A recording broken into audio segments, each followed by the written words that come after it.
BBA, BCA, BCom computer కోర్సులో 100% placement లభించే ఏకైక డిగ్రీ కాలేజ్ కూకట్పల్లిలోని ఐక్రియేట్ డిగ్రీ కాలేజ్ 8367215215. నమస్తే అమ్మా. నమస్తే అమ్మా. అమ్మ, ఆదివారం అమావాస్య వచ్చినప్పుడు జనరల్ గా ఆ రోజుని మనం అంతా ఎలా సద్వినియోగం చేసుకోవాలి? అసలు ఆదివారం చాలా గొప్ప రోజమ్మా. సూర్యుడు ప్రధానంగా ఉండేటటువంటి ఆది అంటే మొదలు మనకి వారాలన్నీ కూడా వారాల పేర్లన్నీ చూడండి, అన్ని గ్రహాల పేర్లే ఉంటాయి కదా. అవునమ్మా. సోమవారం చంద్రుడు, మంగళవారం కుజుడు, బుధుడు, గురుడు, శుక్రుడు, శని అన్ని వాళ్ళ పేర్లేగా. ఆదివారం కూడా భానువారం అంటాం. భానువారం అంటే సూర్యుడు మొదటిది అనే ఉద్దేశంతో ఆదివారం అంటూ ఉంటాం. ఎందుకంటే ఆ రోజు తప్పనిసరిగా ఆ గ్రహం యొక్క ప్రభావం అధికంగా ఉంటుంది మనుషుల మీద, ప్రకృతి వాతావరణం అంతా కూడా.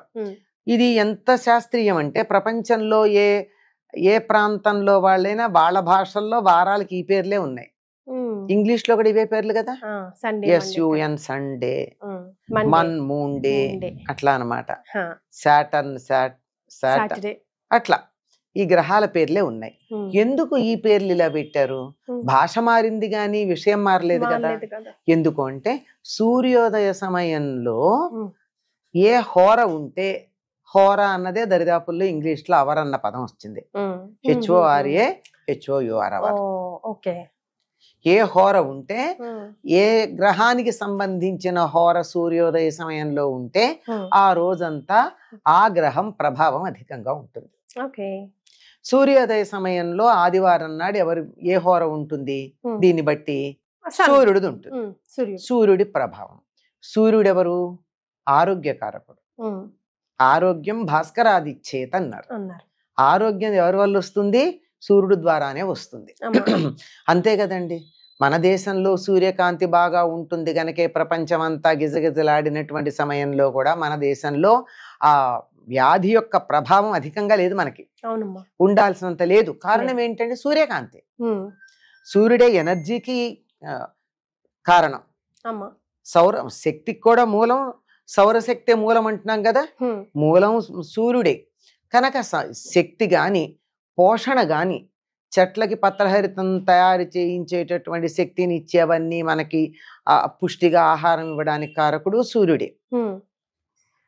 వేడి, వెలుగు, కాంతి, ఆహారం ఇలాంటి అన్నింటికి శక్తి. అందుకే కదా మా ప్రత్యక్ష దైవం అంటాం. అందుకే ఆయన్ని ప్రత్యక్ష దైవం అన్నాం. మిగిలిన దేవతలు కనపడ్డా కనపడకపోయినా ఈయన కనపడతాడు. అటువంటి సూర్యుడి యొక్క శక్తి అత్యధికంగా ఉండేటటువంటి రోజున సూర్యుడిని ఆరాధించినట్టయితే మనకు ఆరోగ్యం బాగుంటుంది. అందువల్ల ఏం చేయమని చెప్పారంటే ఆదివారం నాడు అభ్యంగన స్నానం చెయ్యకూడదు. కూడదు. మనం ఏంటమ్మా రివర్స్ చేస్తామా? చెప్తాను, కారణం కూడా చెప్తా. ఆదివారం నాడు మాంసాహారము తినకూడదు. అవును, అదే రోజు తింటాం ఇన్ పర్టికులర్. అసలు దీని గురించి నేను సపరేట్ వీడియోనే చేద్దాం అనుకున్నాను, బట్ టాపిక్ వచ్చింది కాబట్టి చెప్పండి అమ్మా, ఎందుకు తినకూడదు, వై చెప్తాను. ఆదివారం నాడు బ్రహ్మచర్యం పాటించాలి వివాహితులు కూడా. ఏమిటి కారణం? ఇవి ఆరోగ్యానికి కారణం. సూర్యశక్తి చాలా ఉచ్చ స్థానంలో ఉన్నప్పుడు ఆత్మకారకుడైనటువంటి సూర్యుడు ఈ ఆత్మ వేసుకున్నటువంటి చొక్కా కదా శరీరం, ఇది చక్కగా ఉండేట్టు చూసేటటువంటి సమయంలో దీనికి కావలసినటువంటి దోహదం చేసేట్టు ఉండాలి గాని దీన్ని చెడగొట్టే ఉండకూడదు. మాంసాహారం మానవులకి నియమితమైన ఆహారం కాదు. కావాలని మనం డైల్యూట్ అయిపోవాలి, మనలో స్ట్రెంగ్త్ పవర్ తగ్గిపోవాలని ఇలా డిసైడ్ చేశారు. యాక్చువల్ గా అయితే మనకి వెడ్నెస్డేనో ఎప్పుడు హాలిడే ఉండేదంట కదమ్మా ఇది వరకు. పూర్వం ఒక్క అమావాస్యకు ఉండేది సెలవు. అమావాస్య పాడ్యమి ఆ రెండింటిని అనధ్యయన దినాలు అన్నారు. అనధ్యయన దినాలంటే చదువుకోకూడని రోజులు. చదువుకోకూడదంటే చదువు వద్దని కాదు అక్కడ అర్థం. ఉపాధ్యాయుల దగ్గరికి వెళ్ళి విద్యార్థులు చదవడం కాక వాళ్ళ దగ్గర నేర్చుకున్నది ఇంట్లో ఉండి వీళ్ళు నేర్చుకుంటూ ఉంటే ఉపాధ్యాయులు పూర్తిగా 2 రోజులు ఉపాసనలో ఉంటారు.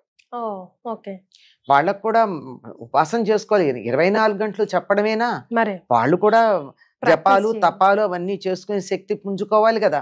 దానికి సంబంధించిన రోజు అమావాస్య నాడు పట్టెక్కువ ఉంటుంది దేనికైనా. ఎందుకంటే అమావాస్య నాడు సూర్యుడికి ఎక్కువ శక్తి,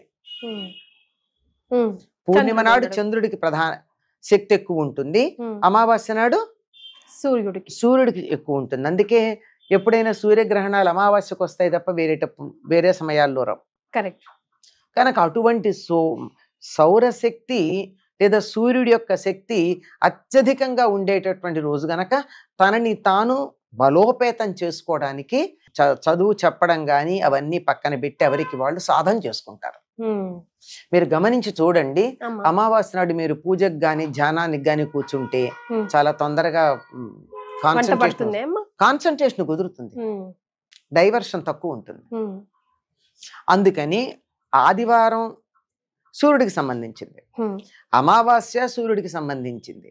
ఈ రెండు కలిసి వచ్చినప్పుడు ఆరోగ్యానికి సంబంధించిన నియమాలు బాగా పాటిస్తే బాగుంటుంది. సో ఆ అమావాస్య రోజు అస్సలు చేయకూడని పనిలో మొట్టమొదటి తలంటు స్నానం చేయకూడదు, అమావాస్య గానీ ఆదివారం కానీ. అండ్ నాన్ వెజ్ తినకూడదు. అట్లీస్ట్ నాన్ వెజ్, దాంపత్యం, బ్రహ్మచర్యం పాటించాలి. ఇవి పాటించినట్టయితే ఆరోగ్యం బాగుంటుందమ్మా. వేరే విషయాలన్నీ పక్కన పెట్టండి, మనకు ఆరోగ్యం కావాలనుకుంటాం కదా.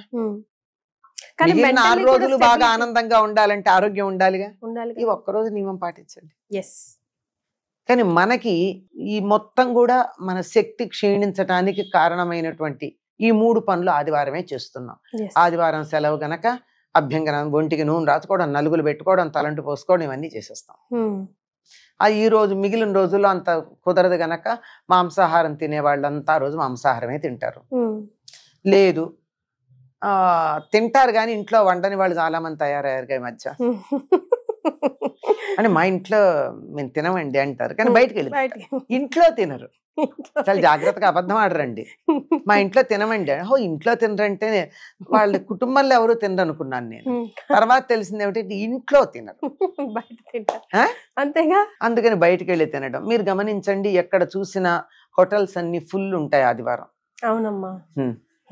పోనీ కానీ ఏ మాట కామాట నాతో చాలా మంది ఈ మధ్య చాలా చెప్పడం వల్ల ఆదివారం మెల్లిమెల్లిగా తగ్గిస్తున్నారమ్మా ఫంక్షన్స్ కూడా. ఆరోగ్యం అమ్మా, మిగిలిన 6 రోజులు సుఖపడాలంటే ఒక్కరోజు జాగ్రత్తగా ఉంటే అయిపోలే. మరే హాయిగా ఉండండి. నేను చాలా విన్నాను ఆదివారం తినకూడదంట చెప్పారు. అందుకే ఈసారి నేను చాలా విన్నాను, తగ్గిస్తున్నామని చాలా విన్నాను. కానీ మంచి డ్రాస్టిక్ చేంజ్ కదమ్మా. చేసాం, చెప్పగా ఎందుకే చెప్పాలమ్మా. మీ పేరే తీసుకుంటారు కూడా. అనంతలక్ష్మి గారి వీడియోస్ చూసాము, తినకూడదంట, అసలు ఆదివారం ఒక్కరోజు తినకపోతే సస్తామా అనే వాళ్ళు కూడా ఉన్నారమ్మా. అసలు ఇంకో సంగతి తెలుసా అమ్మా, మాంసాహారం తీసుకునేటటువంటి వాళ్ళు కూడా, నాన్ వెజిటేరియన్స్ అని ఎవరినైతే అంటామో వాళ్ళు కూడా ప్రతిరోజు తినరమ్మా నాకు తెలిసి. ప్రతిరోజు తినరు, వారానికి 1 రోజో 2 రోజులో తింటారు అంతే. మిగిలిన రోజుల్లో మామూలుగానే తింటారు. అంతేగాని ఈ మధ్య కాలంలో నేను గమనిస్తున్న కొన్ని కుటుంబాల్లో ఎలా ఉందంటే ప్రతిరోజు ఉంటుంది. అసలు ఆ నాన్ వెజిటేరియన్ లేని పూట ఉండదు. పొద్దున మధ్యాహ్నం, పొద్దున ఒకటి మధ్యాహ్నం, అందులో వెరైటీలు ఉంటాయి కదా, రకరకాలు ఉంటాయి. ఏదున్నా లేకపోయినా తప్పనిసరిగా ఆమ్లెట్ అన్నా ఉంటుంది, తేలిగ్గా అయిపోతుందని కదా. ఇలాంటివన్నీ ఉండేటప్పుడు ఈ మార్పులు క్రమక్రమంగా చెప్పగా వస్తాయి. అందుకే ఏం చెప్తారంటే, ఎవరు వింటారు, గొంతు చించుకుంటావు, కంఠశోష అని వెక్కిరించే వాళ్ళున్నా 1000 మంది వెక్కిరించండి, ఒక్కళ్ళు వింటే చాలు నా గొంతు చించుకుంటే అని చెప్తాను నేను. సూపర్, లేదు చాలు కదా, మార్పు అయితే వస్తుంది. ఈవెన్ పిల్లల్లో కూడా అభ్యంగన స్నానం అన్నది కూడా భోగానికి సంబంధించింది. ఏమవుతుందమ్మా, ఉదాహరణకు మాట చెప్తాను వినండి. చక్కగా బాగా ఒంటికి నువ్వుల నూనె రాసుకుని అరగంట నాని ఎక్సర్సైజ్ చేసి తలకంతా నూనె పెట్టుకుని చాలా సేపు ఉండి ఎప్పుడో మధ్యాహ్నం కొంచెం ఆలస్యంగా స్నానం తలంతా రుద్దుకుని వేడి నీళ్ళతో తలంటి స్నానం చేసి వచ్చి బరువుగా నాన్ వెజిటేరియనో లేకపోతే వెజిటేరియన్సే కొంచెం హెవీగానో తిని కూర్చోండి, ఎలా ఉంటుంది? ఇంకేముంది, ఇంకా ఆ రోజు అయిపోయిందా, ముద్దపప్పులాగా అక్కడ నుంచి అయిపోతారు కదా. అలా కాకూడదు. ఎందుకంటే ఈ రోజు నీ ఆత్మశక్తిని పెంచుకునే రోజు. సూర్యుడు నీ ఆత్మ మీద ప్రభావం చూపిస్తాడు. ఈ రోజు నువ్వు నిన్ను అభివృద్ధి చేయించుకునే రోజు. నీ అభివృద్ధి ఆగిపోయింది, మరి ఇంకేమిటి? నీకు సంకల్ప శక్తి ఎక్కడా, స్ట్రాంగ్ విల్ ఎక్కడా? ఇది చేద్దాం అనుకుంటే దాని మీద నిలకడ ఉండగలిగినటువంటి మనస్సుకి గట్టితనం ఎక్కడా? అన్ని పోయినాయి కదా, చచ్చు మొహాల్లా తయారవుతాం. మరి అందువల్ల ఆనాడు తప్పనిసరిగా పాటించాల్సింది ఇది. అందులో ఆదివారం కలిసి వచ్చింది అనుకో అమావాస్య ఇంకా జాగ్రత్తగా ఉండాలి. అమావాస్యకి సూర్యశక్తి ఎక్కువ అని చెప్పుకున్నాం కదా, తప్పనిసరిగా చేయడం. అందులో అమావాస్య అనగానే ఉండేది ఇంకొకటి ఉందమ్మా, అమావాస్యకి పితృతిథి అని పేరు.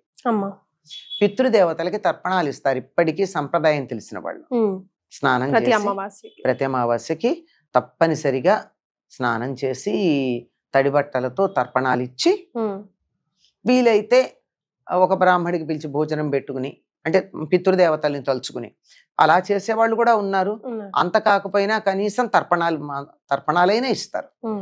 మగవాళ్ళు అయితే నువ్వులు దగ్గర పెట్టుకుని ఇస్తారు, ఆడవాళ్ళు నువ్వులు దగ్గర పెట్టుకోకపోయినా కనీసం నీళ్ళన్నా పితృదేవతలకు ఇవ్వడం అన్నది ఉంటుంది. కనుక పితృదేవతలకి పితృకార్యాలు చేసినప్పుడు ఎన్ని నియమాలు పాటిస్తాం?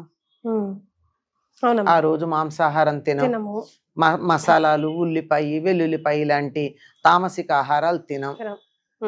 తమో గుణాన్ని పెంచుతాయి ఇవన్నీ, అవన్నీ తినం. సాత్విక ఆహారం తింటాం, ఒక్కపూటే భోజనం చేస్తాం. పితృకార్యాలు చేసేటప్పుడు తలంటి పోసుకోరు కదా, తల స్నానం చేస్తారు. రెండిటికి తేడా ఉంది, తలంటికి తల స్నానానికి.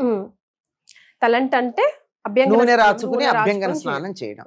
తల స్నానం అంటే ఉన్నవాళ్ళు ఉన్నట్టుగా ఒంటి మీద పోసుకున్నట్టు నెత్తి మీద నీళ్ళు పోసుకోవడం. రైట్. ఈ రెండింటికి చాలా తేడా, చాలా మందికి తేడా తెలియదు. అవునమ్మా, మనం దీని మీద ఒక వీడియో చేద్దాం. మనం చేసిన వీడియో ఎంత బాగా వెళ్ళిందంటే చాలా మంది నాకు రెస్పాన్స్ కూడా ఇచ్చారు. తలస్నానం, అభ్యంగన మాకు తేడా ఉందమ్మా, రెండిటికి ఇన్నాళ్ళు తేడా తెలియదు అని గబగబా లోపలికి వెళ్ళి స్నానానికి వెళ్ళిన వాళ్ళు కూడా, అయ్యో నేను ముత్తైదువుని కదా, అభ్యంగన స్నానం చేయాలి కానీ తల స్నానం చేయకూడదని బయటకు చొక్క చొక్క నూనె నామక ఇంత నూనె పెట్టుకుని వెళ్ళి స్నానం చేశాము అని చెప్పిన వాళ్ళు నాకు పదుల సంఖ్యలో ఉన్నారమ్మా. అవునమ్మా, అంటే నాతో ఎదురుపడి చెప్పిన వాళ్ళు. సో ఆదివారం అమావాస్యని ఇలా సద్వినియోగం చేసుకుంటే అమ్మకి కాదు, ఎవరి శరీరం వాళ్ళకి ఉపయోగపడుతుంది. నాకేం ఉపయోగం లేదమ్మా, అందరికి నాకు ఉపయోగం వల్ల 10 మంది బాగుపడ్డారన్న తృప్తి తప్ప ఇంకేం లేదు, అంతకన్నా ఇంకేం లేదు. వీలైనంత వరకు ఆరోగ్యాన్ని పెంపొందించుకోండి. శారీరకమైన ఆరోగ్యంతో పాటు మానసిక ఆరోగ్యం, ఆత్మ గట్టిపడడం, ఈ వీటికి సంబంధించింది కనుక అది పెంపొందించుకుందాం. చాలా సంతోషం అమ్మా, ధన్యవాదాలు.